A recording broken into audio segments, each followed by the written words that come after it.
ব্রাহ্মণবাড়িয়া ২ আসনের সংসদ সদস্য রুমিন ফারহানা স্পষ্ট বার্তা দিয়েছেন, সংস্কৃতি চর্চায় কোনো বাধা মেনে নেওয়া হবে না। তার ভাষায়, আমার নির্বাচনী এলাকায় ওয়াজ কীর্তন যেমন হবে, তেমনি বাউল গানের আসরও বসবে। এতে কেউ বাধা দিলে তা বরদাস্ত করা হবে না।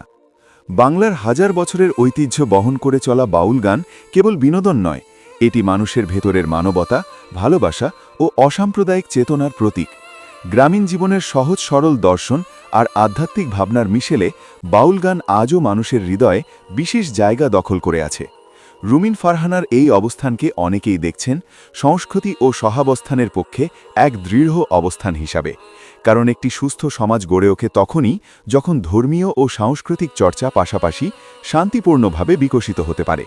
স্থানীয়দের মতে ওয়াজ, কীর্তন কিংবা বাউল সবকিছু মিলিয়েই গড়ে ওঠে বাংলার সামগ্রিক সংস্কৃতি।